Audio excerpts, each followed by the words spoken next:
ఇవాళ గోరఖ్పూర్ మఠంలో భగవాన్ గోరఖ్నాథ్ గారి ప్రకటోత్సవం అంటారు. ఆయన అవతరణ దినోత్సవం ఇవాళ. పొద్దున్నే లేచి గోరఖ్పూర్ మఠంలో మఠాధిపతిగా పూజలు నిర్వహించుకొని గోరఖ్పూర్ నుంచి హైదరాబాద్ వచ్చి హైదరాబాద్ నుంచి హెలికాప్టర్ ద్వారా మన ప్రాంతానికి రావడం జరిగింది. మీరు ఒక్కసారి ఆలోచించండి మిత్రులారా, యోగి ఆదిత్యనాథ్ గారు తెలంగాణలో తొలి ఎన్నికల సభ కాగజ్నగర్లోనే చేస్తున్నారు. ఇది మన అదృష్టమా కాదా? పూర్వజన్మ సుకృతమా కాదా? రామరాజ్య స్థాపన కోసం మనం నడుము బిగించాల్సిన సమయం ఆసన్నమైందా లేదా ఒకసారి ఆలోచన చేయండి. ఇవాళ 3 ప్రధాన అంశాలు, ఎందుకంటే ఎక్కువ సమయం లేదు, యోగి గారు ఇంకా 3 సభలకు వెళ్ళాలి. 3 ప్రధాన అంశాలను మీ ముందు ఉంచే ప్రయత్నం నేను చేస్తా. Doctor BR Ambedkar ప్రాణాయిత Chevella Sujala Sravanthi project మన కౌటాల మండలం తుండిహెట్టి వద్ద నిర్మించాల్సిన ప్రాజెక్టు కేసీఆర్ తీసుకుపోయి కాళేశ్వరంలో కట్టిండు. 2 లక్షల కోట్ల రూపాయల అప్పులు చేసి ఇవాళ అక్కడ ప్రాజెక్టు కడితే ఆ ప్రాజెక్టుకు అతి గతి లేదు. మొన్ననే కూలిపోయింది మేడిగడ్డ వద్ద రిజర్వాయర్. అవునా? కాబట్టి మనకు బొచ్చడు నీళ్లున్నాయి, ఎటు చూసినా నీళ్లే, కానీ మన చేన్లకు పొలాలకు ఒక చుక్క నీరు రాదు. ఆలోచన చేయండి మిత్రులారా. మనకు ఇటు వారధా నది, వైన్గంగా నది, అటు ప్రాణాయిత నది, ఇటు ఎర్రవాగు, అటు పెద్దవాగు, ఎటు చూసినా నీళ్ళే కానీ మనకు నీరు రావు. మీరు ఒకసారి భారతీయ జనతా పార్టీకి అవకాశం ఇవ్వండి, తప్పకుండా ప్రాణాయిత ప్రాజెక్టును పూర్తి చేస్తాం. మహారాష్ట్రలో మన ప్రభుత్వం ఉన్నది, తప్పకుండా 50,000 ఎకరాల ఆయకట్టుకు నీళ్ళు ఇచ్చే బాధ్యతను మేము తీసుకుంటాం. మిత్రులారా ఒకసారి ఆలోచన చేయండి, ఒక్కసారి అవకాశం ఇవ్వండి. సిర్పూర్ పేపర్ మిల్లో కేవలం బయట రాష్ట్రాల వారికే ఉద్యోగాలు ఇచ్చిండు. ఈ ఎమ్మెల్యే కోనప్ప అండదండలతో యాజమాన్యం చెలరేగిపోతుంది. మీరు ఒక్కసారి భారతీయ జనతా పార్టీకి అవకాశం ఇవ్వండి. ఇవాళ 5,000 ఉద్యోగాల్లో 4,000 ఉద్యోగాలు బయట రాష్ట్రాల వాళ్ళే చేస్తారు. మీరు ఒక్కసారి భారతీయ జనతా పార్టీకి అవకాశం ఇవ్వండి. ఈ 4,000 ఉద్యోగాలు స్థానికులతో భర్తీ చేయించే బాధ్యత మాది. యాజమాన్యం మెడల్ వంచుతాం, మీకు అందరికీ ఉద్యోగాలు ఇప్పించే బాధ్యత మేము తీసుకుంటాం. మిత్రులారా ఒకసారి ఆలోచన చేయండి, ఒక్క అవకాశం భారతీయ జనతా పార్టీకి ఇవ్వండి. ఇవాళ పోడు భూములకు పట్టాల విషయంలో కేసీఆర్ మనకు తీరని అన్యాయం చేసిండు. గిరిజనులకే ఇంకా పట్టాలు ఇవ్వలేదు. పూర్తిగా దరఖాస్తు చేసుకున్న వాళ్ళలో కేవలం 10% మందికే పట్టాలు ఇచ్చిండు. మీరు ఒకసారి భారతీయ జనతా పార్టీకి అవకాశం ఇవ్వండి. ఎస్సీ బీసీలకు కూడా కేంద్రంలో చట్టం చేసి మీకు పోడు భూములకు పట్టాలు ఇప్పించే బాధ్యతను మేము తీసుకుంటాం. మిత్రులారా ఒక్క అవకాశం భారతీయ జనతా పార్టీకి ఇవ్వండి, ఒకే ఒక అవకాశం. పోడు భూముల సమస్య మీద 40 రోజులు జైలు జీవితం గడిపినాం మేము. అవునా? కొండపల్లి గ్రామస్తులతో పాటు నేను జైలుకు పోయినా. కరోనా కష్ట సమయంలో నన్ను ఒక బందిపోటు దొంగను పెట్టినట్టు, ఒక నక్సలైట్ పెట్టినట్టు ఒక సింగిల్ బరాక్లో పెట్టాడు. ఇదే కోనప్ప జైలు అధికారులు పోలీసులు అందరు కలిసి కుట్రబన్ని 40 రోజులు సింగిల్ బరాక్ అంటే చీకటి గదిలో నిర్బంధించారు. పాయకాన కూడా అలానే ఉంటది, తిండి అనేది తినాలే. కుక్కకి వేసినట్టు తలుపు కింద నుంచి రోజు సాయంత్రం రోజు పొద్దున అన్నం ప్లేట్ కిందికి పంపించు. దుర్భరమైన జీవితం గడిపినాం, కానీ ఎన్నడూ లొంగిపోలే. మీకోసం రాజకీయం చేద్దాము, మీ ఆకాంక్షలకు అనుగుణంగా పనిచేద్దామనే ఒకటే ఉద్దేశంతో రాజకీయాల్లో కొనసాగినాం. ఒక అవకాశం మీ బిడ్డకి ఇవ్వండి. మీ ఆలోచనలు అర్థం చేసుకున్న వాడిగా, మీలో ఒకటి వారిగా ఒక అవకాశం ఇవ్వండి. ఇవాళ సిర్పూర్ నియోజకవర్గంలో 100 గ్రామాలకు ఇంకా రవాణా సౌకర్యం లేదు. మొర్లిగూడ జిల్లా దగ్గర నుంచి మొదలు పెడితే చీలపల్లి మాలిని వరకు. మీరు ఒక్క అవకాశం భారతీయ జనతా పార్టీకి ఇవ్వండి. పూర్తి స్థాయిలో అటవీ అనుమతులు ఇప్పించి ఈ 100 గ్రామాలకు రవాణా సౌకర్యం కల్పించే బాధ్యత మేము తీసుకుంటాం. ఎందుకంటే కేంద్రంలో మన ప్రభుత్వం అధికారంలో ఉంది కాబట్టి. ఆలోచించండి మిత్రులారా, ఇవాళ గవర్నమెంట్ ఐటీఐ కావాలి, పాలిటెక్నిక్ కళాశాల కావాలి, ఈజ్గాంలో గవర్నమెంట్ జూనియర్ కళాశాల కావాలి, గవర్నమెంట్ డిగ్రీ కళాశాల కావాలి. ఇవన్నీ కేవలం భారతీయ జనతా పార్టీ యొక్క ఆలోచనతోటే సాధ్యం. మీరు ఒక్కసారి భారతీయ జనతా పార్టీకి మద్దతు తెలపండి. కాగజ్నగర్లో 100 పడకల ఆసుపత్రి నిర్మిస్తాం, మల్టీ స్పెషాలిటీ ఆసుపత్రి. 24 గంటలు వైద్య సేవలు అందుబాటులో ఉంటాయి, ప్రసూతి సేవలు అందుబాటులో ఉంటాయి, ఆపరేషన్లు ఉచితంగా చేసే కార్యక్రమం మేము చేస్తాం. కాబట్టి ఒక్క అవకాశం భారతీయ జనతా పార్టీకి ఇవ్వాల్సిందిగా సిర్పూర్ నియోజకవర్గ ప్రజలను కోరుతున్నా. ఇవాళ 2018లో మీరు తీర్పునిచ్చారు. ఏమని తీర్పునిచ్చారు?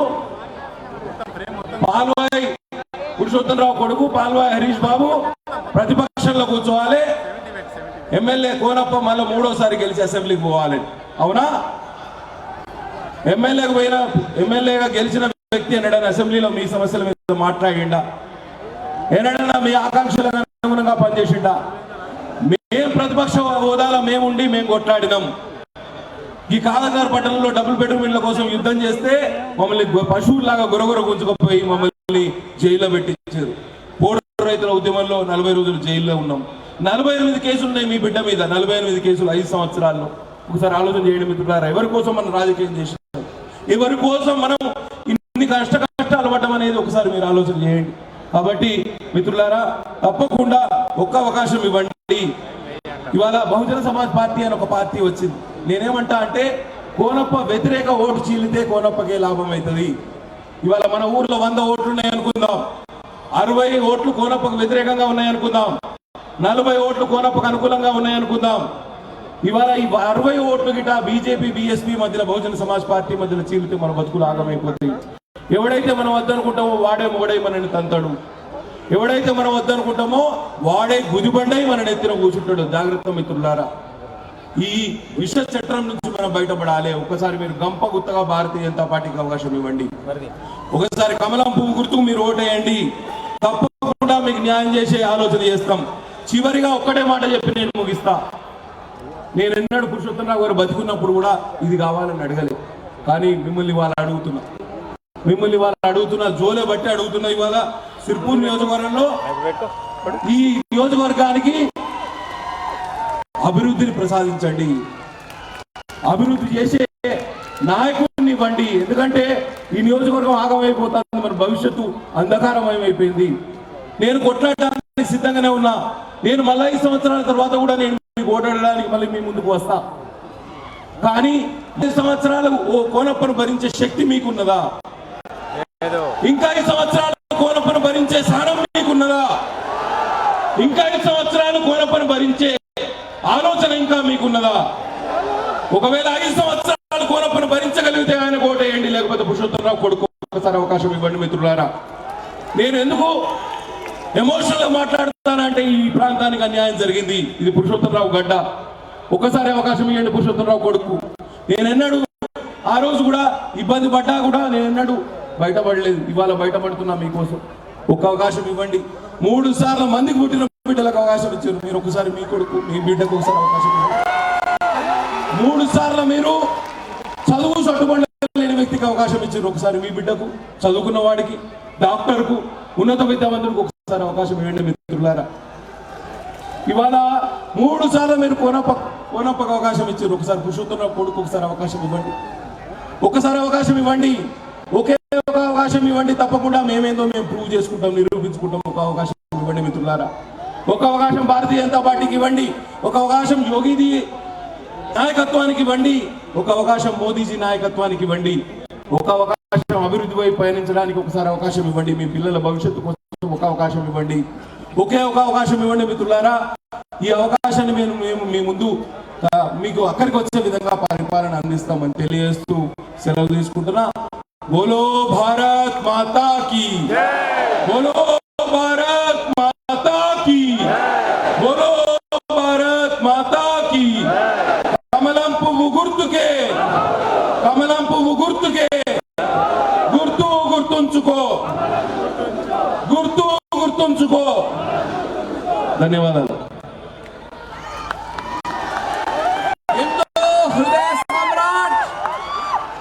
भारत आशा ज्योति श्री योगी आदित्यनाथ महाराज से मैं अनुरोध करता हूँ, ये विशाल सभा से मार्गदर्शन।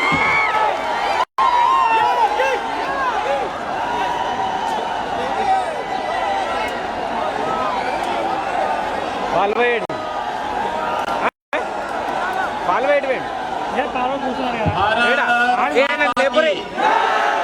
भारत माता की, भारत माता की जय श्री राम, जय श्री राम। जय तेलंगाना, जय तेलंगाना।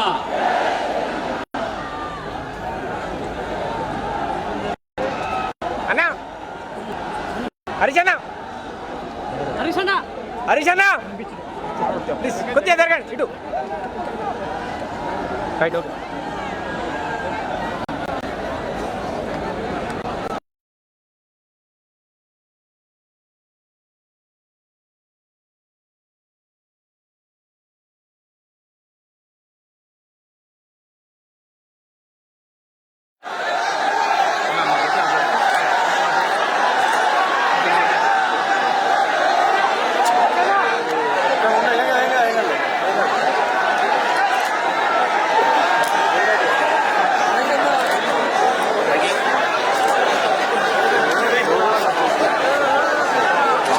जनता पार्टी के जिला के अध्यक्ष डॉक्टर कोटापल्ली श्रीनिवास, भारतीय जनता पार्टी के लोकप्रिय प्रत्याशी डॉक्टर पल्लई हरीश बाबू, भारतीय जनता पार्टी के आसिफाबाद से लोकप्रिय प्रत्याशी श्री आत्माराम नायक, जिला इंचार्ज श्री अरुमाला पोचम, जिला चुनाव इंचार्ज श्री संजीव रेड्डी, विधानसभा चमोर इंचार्ज श्री कृति कुमार पगड़िया, श्री संतोष गढ़ीवार, भारतीय जनता पार्टी के सभी पदाधिकारीगण, भारी संख्या में सिरपुर असेंबली कॉन्स्टिट्यूंसी के उपस्थित सभी तेलंगाना के मेरे भाइयों और बहनों, नमस्कारम तेलंगाना। श्री रामोडी नगरी अयोध्या उत्तर प्रदेश నుండి తెలంగాణ సోదరులకు సాదర వందనాలు।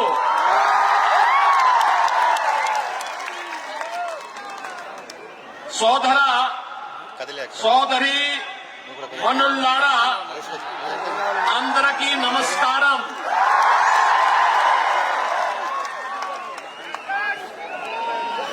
भाइयों बहनों, श्री राम की नगरी अयोध्या उत्तर प्रदेश से आकर के आप सभी तेलंगाना के भाइयों और बहनों से मिलकर के मुझे अत्यंत आनंद की अनुभूति हुई है।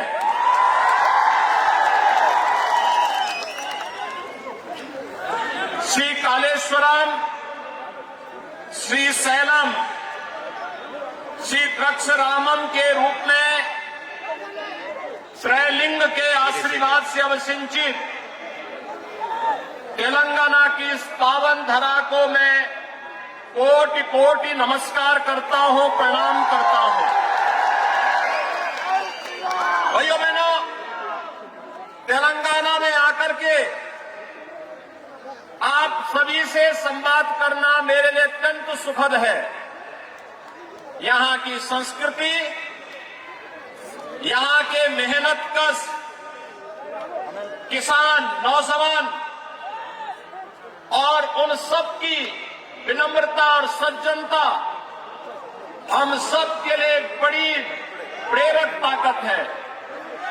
लेकिन भाइयों बहनों, हमारे लिए अफसोसजनक है कि तेलंगाना राज्य निर्माण के लिए जिन लोगों के सहयोग से तेलंगाना राज्य का निर्माण हुआ था, आज केसीआर के नेतृत्व में बीआरएस की सरकार यहां की जनता का शोषण का कारण बन चुकी है, यहां की अराजकता का कारण बन चुकी है। एक ऐसा राज्य जो प्रकृति और परमात्मा की असीम कृपा प्राप्त किया है, वह आज अपनी पहचान और अपने अधिकारों के लिए तरस रहा है। भाइयों बहनों, तुष्टीकरण की राजनीति का सबसे गंदा खेल आज तेलंगाना में देखा जा सकता है। समाज को बांटने के लिए कोई सरकार किस हद तक जा सकती है, या हमने यहां देखा है जब तेलंगाना की बीआरएस सरकार के द्वारा मुस्लिम आरक्षण की घोषणा की जाती है। भाइयों बहनों, ये मुस्लिम आरक्षण हमारे दलित बंधुओं को, वंचितों को, अनुसूचित जाति, अनुसूचित जनजाति, एससी, एसटी, इन सभी कैटेगरी को, पिछड़ी जाति के लोगों को उनके हकों से वंचित करने की साजिश का हिस्सा है। भाइयों बहनों, ये बाबा साहब भीमराव अंबेडकर के द्वारा बनाए गए संविधान का भी अपमान है, और इसीलिए आज मैं आपके पास आया आपसे विशेष अपील करने के लिए कि भारतीय जनता पार्टी की गवर्नमेंट तेलंगाना में लेकर के आप आएंगे, ये मुस्लिम आरक्षण समाप्त होगा और ये आरक्षण का लाभ यहाँ के एससी, एसटी, ओबीसी और यहाँ के गरीबों को प्राप्त होगा। मुस्लिम आरक्षण संविधान विरोधी है, किसी भी स्थिति में इसको लागू नहीं होने देना चाहिए, लेकिन बीआरएस और कांग्रेस मिलकर के देश को एक नए विभाजन की ओर ले जाना चाहती है और आपके हकों पर कुठाराघात करना चाहती है, और इसीलिए आज हम सब यहां पर आए हैं। भाइयों बहनों, तेलंगाना राज्य के लिए 1969 में 1969, 2001 से लेकर के 2014 2014 तक चले एक लंबे आंदोलन के फलस्वरूप तेलंगाना आंदोलन के दौरान जो नारा दिया गया था, निल्लू नितुलू और नियामा कालू, लेकिन सत्ता में आने के बाद केसीआर ने तेलंगाना आंदोलन के द्वारा किए गए वादों को ही भूल गए। जब तेलंगाना बना था, भाइयों बहनों, तब तेलंगाना रेवेन्यू सरप्लस राज्य था। आज तेलंगाना 3 लाख करोड़ रुपए के कर्जे में फंस चुका है। याद करिए, आज बीआरएस का मतलब है भ्रष्टाचार, रिश्वतखोरी समिति, यानी बीआरएस का मतलब है भ्रष्टाचार, रिश्वतखोरी समिति, और यह यहाँ के नौजवानों के साथ, यहाँ के किसानों के साथ, यहाँ की महिलाओं के साथ बीआरएस आज यहाँ पर धोखा करने का कार्य कर रही है। भाइयों बहनों, इसीलिए मैं कहता हूं, तेलंगाना के मुख्य मुद्दों यानी नीलू, नितुलू और नियामा कालू को पूरा करने में केसीआर पूरी तरह विफल रहे हैं। नीलू यानी पानी आज तेलंगाना में अवैध धन का स्रोत बन गया है। चाहे वह कालेश्वरम के नाम पर राज्य की सभी लंबित परियोजनाओं को ठंडे बस्ते में डाल दिया गया हो, या फिर पलामारू रंगारेड्डी लिफ्ट सिंचाई योजना का मुद्दा हो, जिसे अब केंद्र सरकार ट्रिब्यूनल बना करके हल करने का प्रयास कर रही है। नितुलू यानी पैसा, परिवारों ने बैंकों से पैसा निकाल लिया है, जिसके चलते अमीर राज्य एक ऋण राज्य बन गया है। आज यहाँ पर केवल कर्जा है, राज्य पे कर्जा है। हर बच्चा पैदा होता है, यहाँ की सरकार की गलत नीतियों के कारण वह कर्ज के बोझ से दबा हुआ होता है। जो हाल आज तेलंगाना का है, भाइयों बहनों, वैसा ही 2017 के पहले उत्तर प्रदेश का भी हुआ करता था। याद करिए 2017 के पहले उत्तर प्रदेश में हर दूसरे दिन एक दंगा होता था, महीनों महीनों कर्फ्यू चलता था। आज उत्तर प्रदेश में पिछले 6.5 वर्ष में कोई दंगा नहीं हुआ है, कोई कर्फ्यू नहीं लगा है। याद करिए उत्तर प्रदेश में डबल इंजन की सरकार है, केंद्र में मोदी जी हैं, उत्तर प्रदेश में बीजेपी के नेतृत्व का दायित्व मुझे दिया गया है। उत्तर प्रदेश में 3 करोड़ गरीबों के लिए एक शौचालय बन गया, 55 लाख गरीबों के लिए प्रधानमंत्री आवास योजना से आवास बन गया, 10 करोड़ गरीबों को वहां पर भाइयों बहनों आयुष्मान भारत का 5 लाख रुपए का स्वास्थ्य बीमा का कार्ड बन गया है। और यही नहीं, 15 करोड़ गरीबों को फ्री में राशन की सुविधा का लाभ मिल रहा है। भाइयों बहनों वहां पर 6 लाख गरीबों, 6 लाख नौजवानों को हमने सरकारी नौकरी दे दी है और 1 करोड़ 61 लाख नौजवानों को उत्तर प्रदेश में जो निवेश हुआ है उस निवेश के माध्यम से रोजगार के साथ जोड़ने का काम भी किया है। उत्तर प्रदेश में 2 करोड़ 52 लाख किसान प्रधानमंत्री किसान सम्मान निधि का लाभ भी ले रहे हैं। लेकिन भाइयों बहनों आपके तेलंगाना में यहां का नौजवान भटकने के लिए मजबूर है, यहां का किसान आत्महत्या करने के लिए मजबूर है, क्योंकि यहां की सरकार केवल शोषण कर रही है, यहां पे पेपर लीक की घटनाएं हो रही है। आप मुझे बताइए कि जो मुख्यमंत्री और जो सरकार परीक्षा नहीं करा सकती, क्या वे राज्य का संचालन कर सकती है क्या?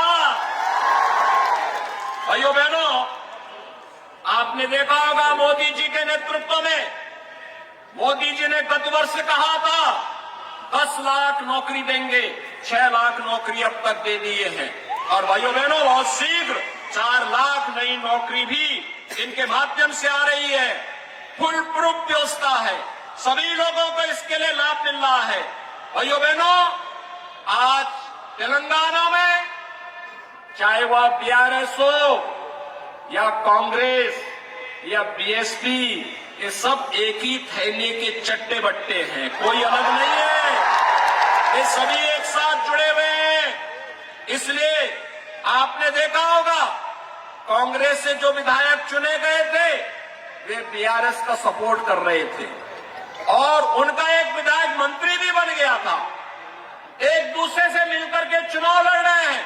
दोनों पार्टियों के पास सहयोगी के रूप में एक कॉमन फ्रेंड है और वह कॉमन फ्रेंड का नाम है MIM।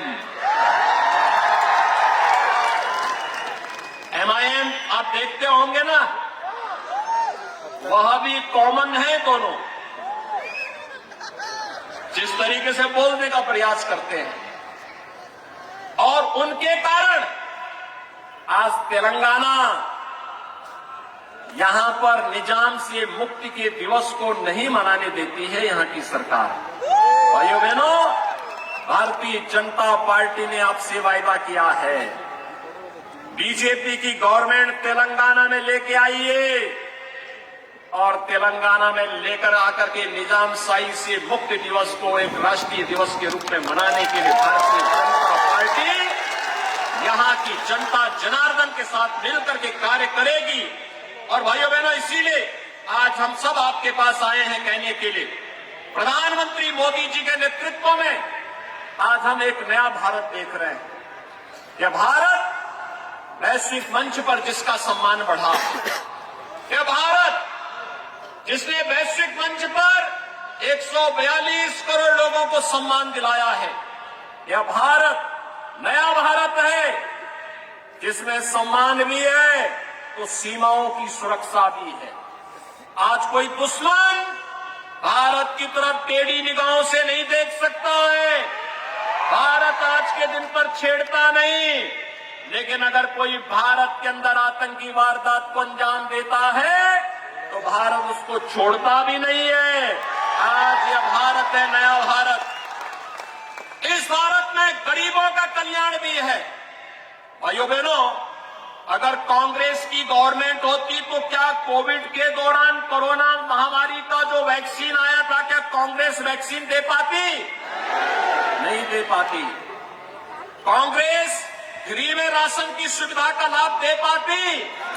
मोदी जी 3.5 वर्ष से फ्री में राशन दे रहे हैं और अगले 5 वर्ष तक ये राशन की सुविधा लगातार जनता जनार्दन को मिलता रहेगा। भाइयों बहनों, मोदी जी के कारण इंफ्रास्ट्रक्चर के नए नए कार्य आ रहे हैं। कहीं हाईवे, कहीं रेलवे, कहीं एयरपोर्ट, कहीं एम्स, कहीं आईआईटी, कहीं आईआईएम, कहीं हर घर नल की योजना लागू हो रही है। कहीं पर अन्य तमाम कल्याणकारी योजनाओं को लागू करने का कार्य भी किया जा रहा है।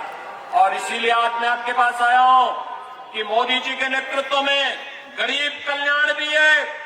उनके एजेंडे में भाइयों बहनों विकास के कार्य भी हैं, इंफ्रास्ट्रक्चर के बड़े बड़े कार्य भी हैं। वो देश की सुरक्षा भी कर रहे हैं, देश का सम्मान भी कर रहे हैं और आपकी आस्था का भी सम्मान कर रहे हैं। मुझे बताइए, अयोध्या में राम मंदिर का निर्माण क्या एक कांग्रेस और बीआरएस के लोग कर पाते? आज हो रहा है ना। अयोध्या में राम मंदिर से आप भी खुश हैं ना। और इसलिए भाइयों बहनों, मैं यहां पे आपके बीच आया हूं आपसे कहने के लिए, बीएसपी ने भी यहां पे अपना प्रत्याशी उतारा है और मैंने सुना है कि बीएसपी का प्रत्याशी यहां केवल वोट काटने के लिए उतारा गया है। एक तरफ कांग्रेस और बीआरएस बाबा साहब डॉक्टर भीमराव अंबेडकर जी के बनाए संविधान का अपमान करने पे उतारू है। संविधान में अनुसूचित जाति जनजाति के लोगों के लिए आरक्षण की व्यवस्था है और उनके आरक्षण पर डकैती डाल करके मुस्लिम आरक्षण की घोषणा इन्होंने मिलकर के यहां करवा दी। ये बाबा साहब भीमराव अंबेडकर का अपमान है। ये कांग्रेस और बीआरएस और बीएसपी यहां पे केवल एक दूसरे को मदद करने के लिए खड़े हैं। उत्तर प्रदेश असेंबली में 403 सीट है। बीएसपी के पास एक सीट है, मात्र एक, ओनली वन। जब उनका खोटा सिक्का यूपी में, जब यूपी में नहीं उनका गुजरता पता है, तो उनका खोटा सिक्का क्या तेलंगाना में चलेगा क्या? कतई मत चलने देना। बाबा साहब भीमराव अंबेडकर को सम्मान मोदी जी ने दिया है, पंचतीर्थ मोदी जी ने बनाए हैं और इसलिए भाइयों बहनों, बाबा साहब भीमराव अंबेडकर का कल संविधान बनाने का दिन है 26 नवंबर। याद रखना, 26 नवंबर की तिथि को संविधान दिवस के रूप में मोदी जी ने मान्यता दी है, प्रधानमंत्री मोदी जी ने मान्यता दी है और इसलिए बाबा साहब भीमराव अंबेडकर के प्रति श्रद्धा और सम्मान का भाव रखने वाला हर व्यक्ति भारतीय जनता पार्टी के समर्थन में अपना सहयोग करेगा। और इसीलिए आज मैं आपके पास आया हूं भाइयों बहनों, आपसे कहने के लिए, भारतीय जनता पार्टी ने अपने प्रत्याशी यहां पर आपके बीच में उतारे हैं। मेरी आप सबसे अपील होगी कि भाइयों बहनों, बीजेपी ने गेलिपिस्तम नव तेलंगानो शिष्टिताम मी वोटू कमलम गुरुतुके कोरु तनु नानु। और भाइयों बहनों, इसके लिए मैं आपके पास आया हूं कहने के लिए, बीजेपी रावाली बंगारू तेलंगाना स्वप्नम साकरी चाली। मैं भाइयों बहनों आप सबसे अपील करने के लिए आया हूं, भारतीय जनता पार्टी ने बाबू को सिरपुर से अपना कैंडिडेट बना करके आपके बीच में उतारा है। ये हमारे प्रत्याशी हैं यहां से। और श्री आत्माराम नायक हैं आसिफाबाद से। भाइयों बहनों, श्री आत्माराम नायक ये दोनों बीआरएस के खिलाफ, उनकी जन विरोधी नीतियों के खिलाफ लगातार लड़े हैं। उनकी तुष्टीकरण की नीतियों के खिलाफ, उनके भ्रष्टाचार के खिलाफ लड़े हैं। आपको याद होगा आत्माराम नाइक पे तो बीआरएस ने 80 मुकदमे दर्ज कर दिए। झूठे मुकदमे दर्ज करके उन्हें बदनाम करके उन्हें प्रताड़ित करने का काम कर रही है। लेकिन आने दीजिए बीजेपी की गवर्नमेंट को। भाइयों बहनों, इसका हिसाब भी बराबर चुकता होगा। और इसीलिए मैं आज आपसे अपील करने के लिए आया हूं। भारतीय जनता पार्टी के प्रत्याशियों को विजयी बनाने की अपील करने के लिए आया हूं। और बदले में मैं आपसे अपील करने के लिए आया हूं। एक कांग्रेस के लोग और उनके सहयोगी कहते थे ना कि अयोध्या में राम मंदिर नहीं बन पाएगा, बोलते थे ना। और हम पहले से कहते थे कि मोदी है तो मुमकिन है, बोलते थे ना। भाइयों बहनों, आज अयोध्या में डबल इंजन की सरकार है। वहां विकास भी है, सुरक्षा भी है, कोई कर्फ्यू नहीं है, कोई दंगा नहीं है, कोई गुंडागर्दी नहीं है। रोजगार भी, नौजवानों के लिए नौकरी और रोजगार भी है, किसान का सम्मान भी है, गरीब का कल्याण भी है। और भाइयों बहनों, उत्तर प्रदेश आज रेवेन्यू सरप्लस राज्य भी बनकर के उभर गया है। उत्तर प्रदेश में राम मंदिर का निर्माण भी हो रहा है। और 22 जनवरी 2024 को प्रधानमंत्री मोदी जी के कर कमलों से अयोध्या में रामलला विराजमान होने जा रहे हैं। 22 जनवरी 2024 को के बाद सिरपुर और आसिफाबाद से कितने लोग हैं जो अयोध्या आने के इच्छुक हैं? अयोध्या कितने लोग आना चाहेंगे? भाइयों बहनों, आप सबका मैं अभिनंदन करता हूं। और मैं आपसे अपील करता हूं कि आप सिरपुर से पी हरीश बाबू को और आसिफाबाद से श्री आत्माराम नाइक को कमल चुनाव चिन्ह से विजयी बना करके भेजिए। और ये लोग जाएंगे, तेलंगाना विधानसभा में जाएंगे। और 22 जनवरी के बाद आप सभी भाइयों और बहनों को आपका आशीर्वाद इनको मिले और प्रभु राम का आशीर्वाद दिलाने के लिए आपको लेकर के अयोध्या की यात्रा पे आएंगे। अयोध्या में मैं आपके स्वागत के लिए आपका इंतजार करूंगा, आपका इंतजार करूंगा। आप सभी सहमत हैं? सभी लोग सहमत हैं? तो मेरे साथ बोलेंगे भारत माता की, भारत माता की, भारत माता की। जय श्री राम, जय श्री राम, जय जय श्री राम, जय श्री राम।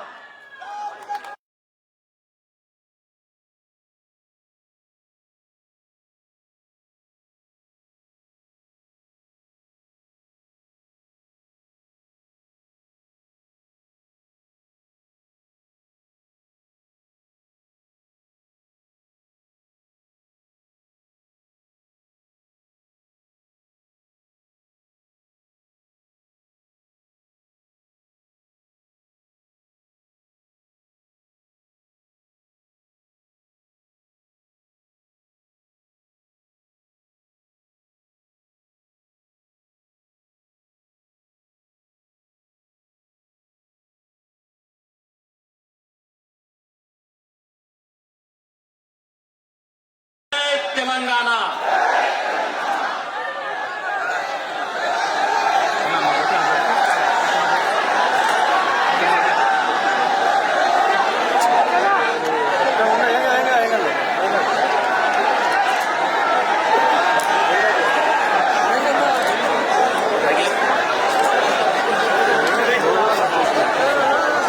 भारतीय जनता पार्टी के जिला के अध्यक्ष डॉक्टर कोटापल्ली श्रीनिवास भारतीय जनता पार्टी के लोकप्रिय प्रत्याशी डॉक्टर पल्लई हरीश बाबू भारतीय जनता पार्टी के आसिराबाद से लोकप्रिय प्रत्याशी श्री आत्माराम नायक, जिला इंचार्ज श्री अरुमाला पोचम, जिला चुनाव इंचार्ज श्री संजीव रेड्डी, विधानसभा चमोर इंचार्ज श्री कृति कुमार बगड़िया, श्री संतोष गढ़ीवार, भारतीय जनता पार्टी के सभी पदाधिकारीगण,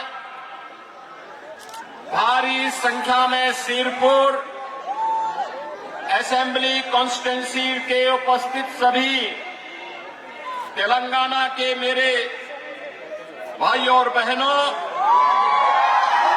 नमस्कारम तेलंगाना। श्री रामोडी नगरी अयोध्या उत्तर प्रदेश నుండి తెలంగాణ సోదరి సోదరులకు సాదర వందనాలు।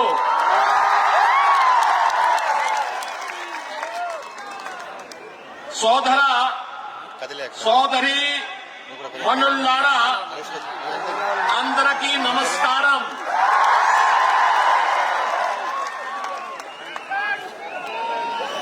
भाइयों बहनों, श्री राम की नगरी अयोध्या उत्तर प्रदेश से आकर के आप सभी तेलंगाना के भाइयों और बहनों से मिलकर के मुझे अत्यंत आनंद की अनुभूति हुई है।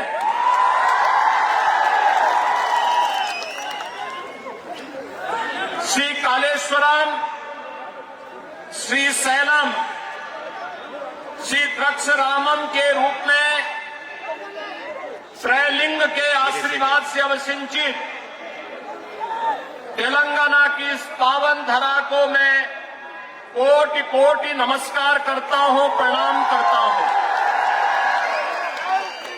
भाइयों बहनों, तेलंगाना में आकर के आप सभी से संवाद करना मेरे लिए अत्यंत सुखद है। यहां की संस्कृति, यहां के मेहनतकश किसान, नौजवान और उन सब की विनम्रता और सज्जनता हम सब के लिए एक बड़ी प्रेरक ताकत है। लेकिन भाइयों बहनों, हमारे लिए अफसोसजनक है कि तेलंगाना राज्य निर्माण के लिए जिन लोगों के सहयोग से तेलंगाना राज्य का निर्माण हुआ था, आज केसीआर के नेतृत्व में बीआरएस की सरकार यहां की जनता का शोषण का कारण बन चुकी है, यहां की अराजकता का कारण बन चुकी है। एक ऐसा राज्य जो प्रकृति और परमात्मा की असीम कृपा प्राप्त किया है, वह आज अपनी पहचान और अपने अधिकारों के लिए तरस रहा है। भाइयों बहनों, तुष्टीकरण की राजनीति का सबसे गंदा खेल आज तेलंगाना में देखा जा सकता है। समाज को बांटने के लिए कोई सरकार किस हद तक जा सकती है, यह हमने यहां देखा है। जब तेलंगाना की बीआरएस सरकार के द्वारा मुस्लिम आरक्षण की घोषणा की जाती है, भाइयों बहनों, ये मुस्लिम आरक्षण हमारे दलित बंधुओं को, वंचितों को, अनुसूचित जाति, अनुसूचित जनजाति, एससी, एसटी इन सभी कैटेगरी को, पिछड़ी जाति के लोगों को उनके हकों से वंचित करने की साजिश का हिस्सा है। भाइयों बहनों, ये बाबा साहब भीमराव अंबेडकर के द्वारा बनाए गए संविधान का भी अपमान है और इसीलिए आज मैं आपके पास आया आपसे विशेष अपील करने के लिए कि भारतीय जनता पार्टी की गवर्नमेंट तेलंगाना में लेकर के आप आएंगे, ये मुस्लिम आरक्षण समाप्त होगा और ये आरक्षण का लाभ यहाँ के एससी, एसटी, ओबीसी और यहाँ के गरीबों को प्राप्त होगा। मुस्लिम आरक्षण संविधान विरोधी है, किसी भी स्थिति में इसको लागू नहीं होने देना चाहिए। लेकिन बीआरएस और कांग्रेस मिलकर के देश को एक नए विभाजन की ओर ले जाना चाहती है और आपके हकों पर कुठाराघात करना चाहती है और इसीलिए आज हम सब यहां पर आए हैं। भाइयों बहनों, तेलंगाना राज्य के लिए 1969 में 1969, 2001 से लेकर के 2014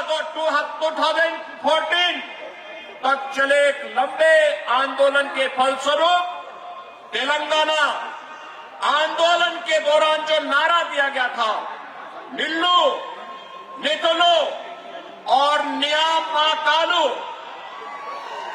लेकिन सत्ता में आने के बाद केसीआर ने तेलंगाना आंदोलन के द्वारा किए गए वादों को ही भूल गए।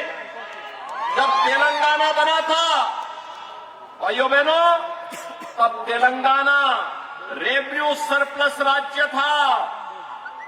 आज तेलंगाना 3 लाख करोड़ रुपए के कर्जे में फंस चुका है। याद करिए, आज बीआरएस का मतलब है भ्रष्टाचार, रिश्वतखोरी समिति,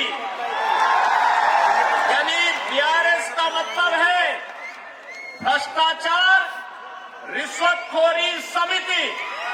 और यह यहाँ के नौजवानों के साथ, यहाँ के किसानों के साथ, यहाँ की महिलाओं के साथ बीआरएस आज यहाँ पर धोखा करने का कार्य कहा कर रही है। भाइयों बहनों, इसीलिए मैं कहता हूं, तेलंगाना के मुख्य मुद्दों यानी नीलू, नितुलू और नियामा कालू को पूरा करने में केसीआर पूरी तरह विफल रहे हैं। नीलू यानी पानी आज तेलंगाना में अवैध धन का स्रोत बन गया है। चाहे वह कालेश्वरम के नाम पर राज्य की सभी लंबित परियोजनाओं को ठंडे बस्ते में डाल दिया गया हो, या फिर पलामारू रंगारेड्डी लिफ्ट सिंचाई योजना का मुद्दा हो, जिसे अब केंद्र सरकार ट्रिब्यूनल बना करके हल करने का प्रयास कर रही है। नितलू यानी पैसा, परिवारों ने बैंकों से पैसा निकाल लिया है, जिसके चलते अमीर राज्य एक ऋण राज्य बन गया है। आज यहाँ पर केवल कर्जा है, राज्य पे कर्जा है। हर बच्चा पैदा होता है, यहाँ की सरकार की गलत नीतियों के कारण वह कर्ज के बोझ से दबा हुआ होता है। जो हाल आज तेलंगाना का है, भाइयों बहनों, वैसा ही 2017 के पहले उत्तर प्रदेश का भी हुआ करता था। याद करिए, 2017 के पहले उत्तर प्रदेश में हर दूसरे दिन एक दंगा होता था, महीनों महीनों कर्फ्यू चलता था। आज उत्तर प्रदेश में पिछले 6.5 वर्ष में कोई दंगा नहीं हुआ है, कोई कर्फ्यू नहीं लगा है। याद करिए, उत्तर प्रदेश में डबल इंजन की सरकार है, केंद्र में मोदी जी है, उत्तर प्रदेश में बीजेपी के नेतृत्व का दायित्व मुझे दिया गया है। उत्तर प्रदेश में 3 करोड़ गरीबों के लिए एक शौचालय बन गया। 55 लाख गरीबों के लिए प्रधानमंत्री आवास योजना से आवास बन गया। 10 करोड़ गरीबों को वहां पर भाइयों बहनों, आयुष्मान भारत का 5 लाख रुपए का स्वास्थ्य बीमा का कार्ड बन गया है। और यही नहीं, 15 करोड़ गरीबों को फ्री में राशन की सुविधा का लाभ मिल रहा है। भाइयों बहनों, वहां पर 6 लाख गरीबों, 6 लाख नौजवानों को हमने सरकारी नौकरी दे दी है। और 1,61,00,000 नौजवानों को उत्तर प्रदेश में जो निवेश हुआ है, उस निवेश के माध्यम से रोजगार के साथ जोड़ने का काम भी किया है। उत्तर प्रदेश में 2,52,00,000 किसान प्रधानमंत्री किसान सम्मान निधि का लाभ भी ले रहे हैं। लेकिन भाइयों बहनों, आपके तेलंगाना में यहां का नौजवान भटकने के लिए मजबूर है, यहां का किसान आत्महत्या करने के लिए मजबूर है, क्योंकि यहां की सरकार केवल शोषण कर रही है। यहां पे पेपर लीक की घटनाएं हो रही हैं। आप मुझे बताइए कि जो मुख्यमंत्री और जो सरकार परीक्षा नहीं करा सकती, क्या वे राज्य का संचालन कर सकती है क्या? भाइयों बहनों, आपने देखा होगा मोदी जी के नेतृत्व में, मोदी जी ने गत वर्ष कहा था 10 लाख नौकरी देंगे, 6 लाख नौकरी अब तक दे दिए हैं।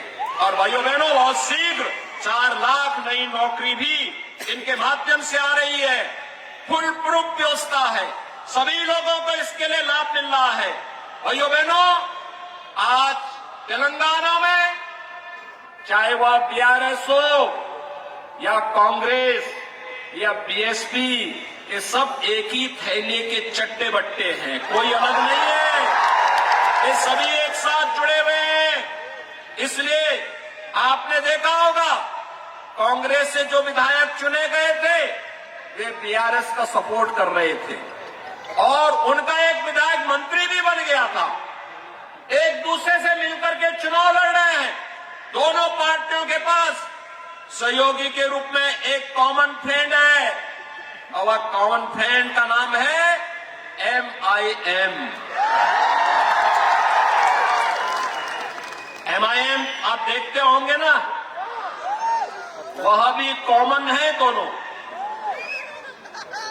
जिस तरीके से बोलने का प्रयास करते हैं, और उनके कारण आज तेलंगाना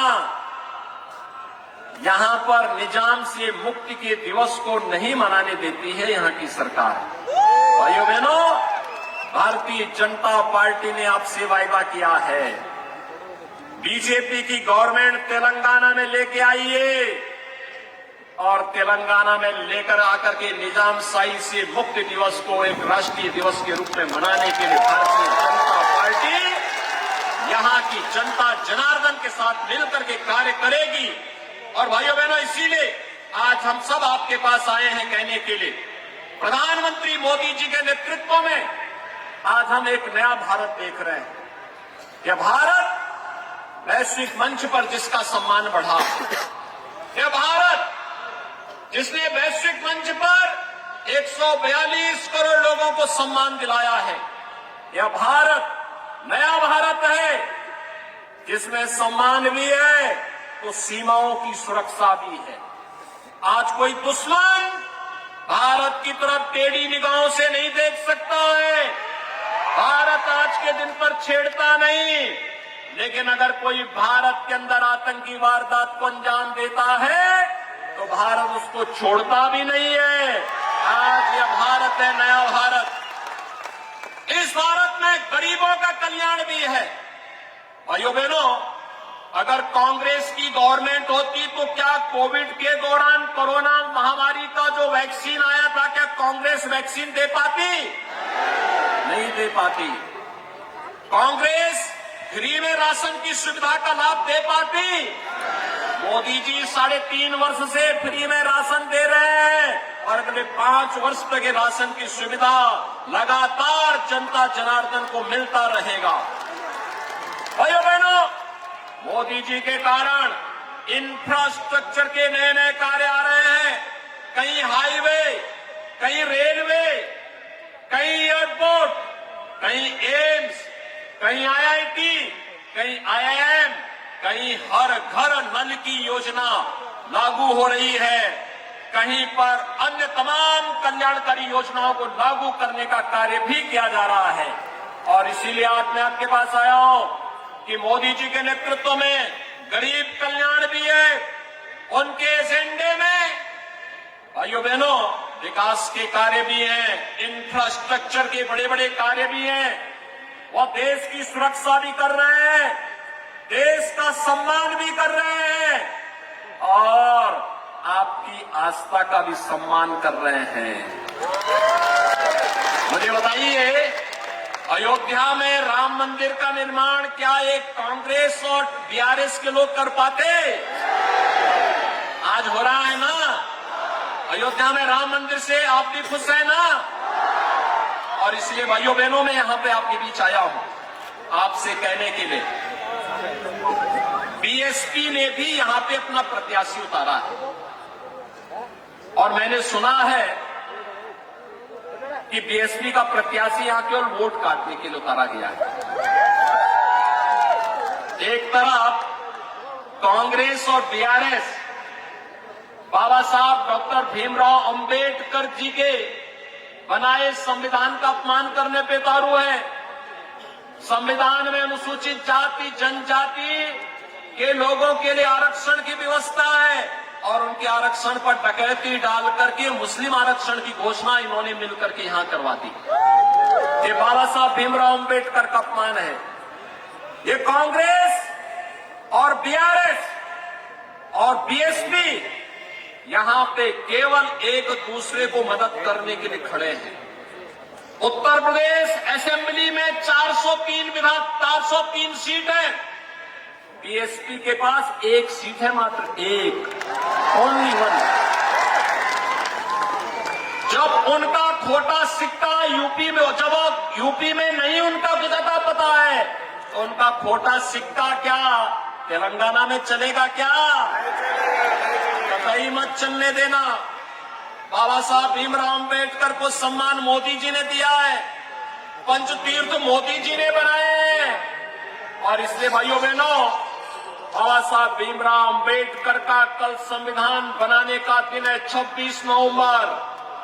याद रखना 26 नवंबर की तिथि को संविधान दिवस के रूप में मोदी जी ने मान्यता दी है, प्रधानमंत्री मोदी जी ने मान्यता दी है और इसलिए बाबा साहब भीमराव अंबेडकर के प्रति श्रद्धा और सम्मान का भाव रखने वाला हर व्यक्ति भारतीय जनता पार्टी के समर्थन में अपना सहयोग करेगा।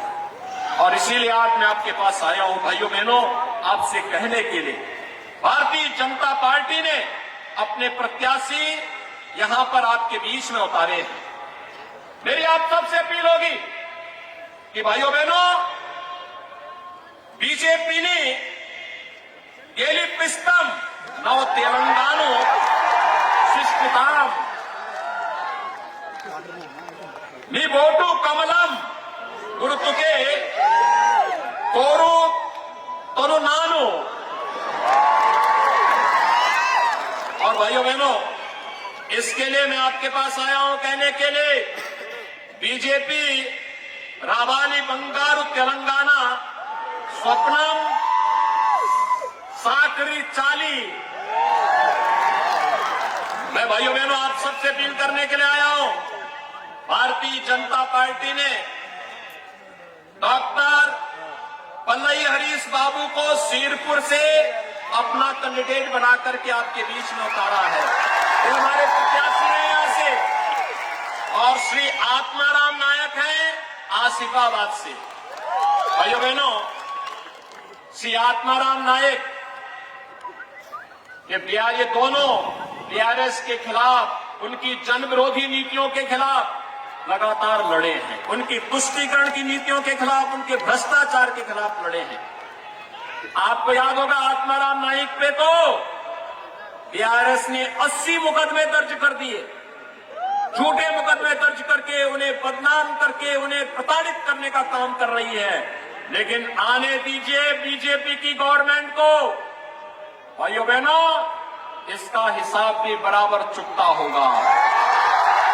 और इसीलिए मैं आज आपसे अपील करने के लिए आया हूं, भारतीय जनता पार्टी के प्रत्याशियों को विजयी बनाने की अपील करने के लिए आया हूं।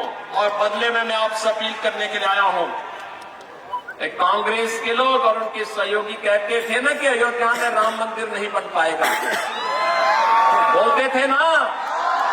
और हम पहले से कहते थे कि मोदी है तो मुमकिन है, बोलते थे ना।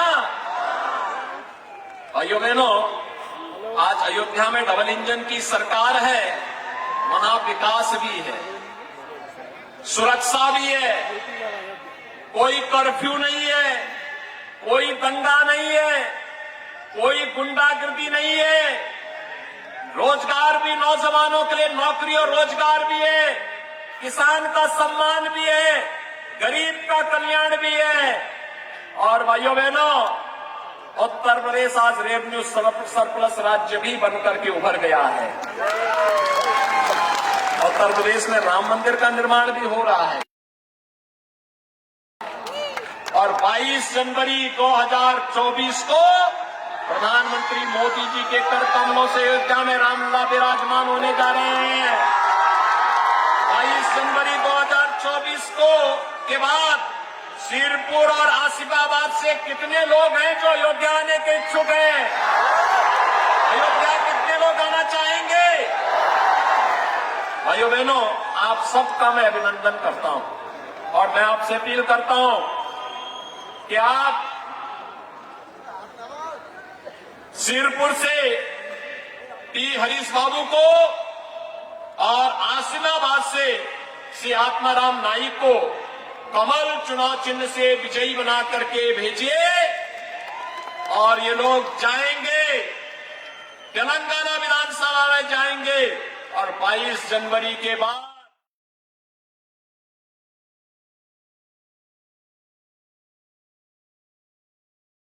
గోరఖ్పూర్ మఠంలో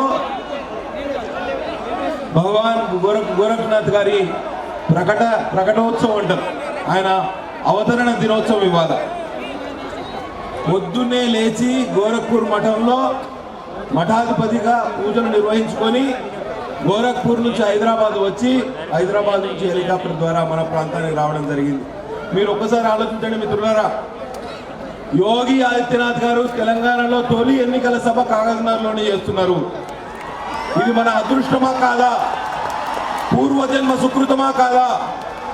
రామరాజ్య స్థాపన కోసం మనం నడుము బిగించాల్సిన సమయం ఆసన్నమైందా లేదా ఒకసారి ఆలోచన చేయండి. ఇవాళ 3 ప్రధాన అంశాలు, ఎందుకంటే ఎక్కువ సమయం లేదు, యోగి గారు ఇంకా 3 సభలకు వెళ్ళాలి. 3 ప్రధాన అంశాలను మీ ముందు ఉంచే ప్రయత్నం నేను చేస్తా. Doctor BR Ambedkar Pranahita Chevella Sujala Sravanthi project మన కౌటాల మండలం తుండిహెట్టి వద్ద నిర్మించాల్సిన ప్రాజెక్టును కేసీఆర్ తీసుకుపోయి కాళేశ్వరంలో కట్టాడు. 2 లక్షల కోట్ల రూపాయలు అప్పులు చేసి ఇవాళ అక్కడ ప్రాజెక్టు కడితే ఆ ప్రాజెక్టుకు అతి గతి లేదు. మొన్ననే కూలిపోయింది మేడిగడ్డ వద్ద రిజర్వాయర్, అవునా?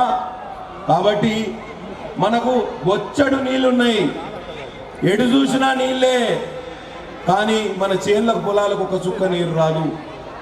ఆలోచన చేయండి మిత్రులారా. మనకు ఇటు వారధా నది, వైన్గంగా నది, అటు ప్రాణహిత నది, ఇటు ఎర్రవాగు, అటు పెద్దవాగు, ఎటు చూసిన నీళ్ళే కానీ మనకు నీరు రావు. మీరు ఒకసారి భారతీయ జనతా పార్టీకి అవకాశం ఇవ్వండి, తప్పకుండా ప్రాణహిత ప్రాజెక్టును పూర్తి చేస్తాం. మహారాష్ట్రలో మన ప్రభుత్వం ఉన్నది, తప్పకుండా 50,000 ఎకరాల ఆయకట్టుకు నీళ్ళు ఇచ్చే బాధ్యతను మేము తీసుకుంటాం. మిత్రులారా ఒకసారి ఆలోచన చేయండి, ఒక్కసారి అవకాశం ఇవ్వండి. సిర్పూర్ పేపర్ మిల్లో కేవలం బయట రాష్ట్రాల వారికే ఉద్యోగాలు ఇచ్చిండు. ఈ ఎమ్మెల్యే కోనప్ప అండదండలతోటి యాజమాన్యం చెలరేగిపోతుంది. మీరు ఒక్కసారి భారతీయ జనతా పార్టీకి అవకాశం ఇవ్వండి. ఇవాళ 5,000 ఉద్యోగాల్లో 4,000 ఉద్యోగాలు బయట రాష్ట్రాల వాళ్ళే చేస్తారు. మీరు ఒక్కసారి భారతీయ జనతా పార్టీకి అవకాశం ఇవ్వండి. ఈ 4,000 ఉద్యోగాలు స్థానికులతో భర్తీ చేయించే బాధ్యత మాది. యాజమాన్యం మెడల్ వంచుతాం, మీకు అందరికీ ఉద్యోగాలు ఇప్పించే బాధ్యత మేము తీసుకుంటాం. మిత్రులారా ఒకసారి ఆలోచన చేయండి, ఒక్క అవకాశం భారతీయ జనతా పార్టీకి ఇవ్వండి.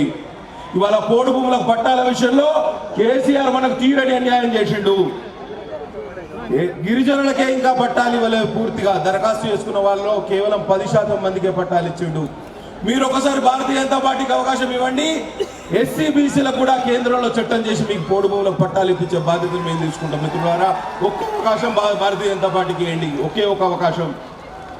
పోడు భూముల సమస్య మీద 40 రోజులు జైలు జీవితం గడిపినాం మేము. అవునా? కొండపల్లి గ్రామస్తులతో పాటు నేను జైలుకు పోయినా. కరోనా కష్ట సమయంలో నన్ను ఒక బందిపోటు దొంగను పెట్టినట్టు, ఒక నక్సలైట్ పెట్టినట్టు ఒక సింగిల్ బరాక్లో పెట్టాడు. ఇదే కోనప్ప జైలు అధికారులు పోలీసులు అందరు కలిసి కుట్రబన్ని 40 రోజులు సింగిల్ బరాక్ అంటే చీకటి గదిలో నిర్బంధించారు.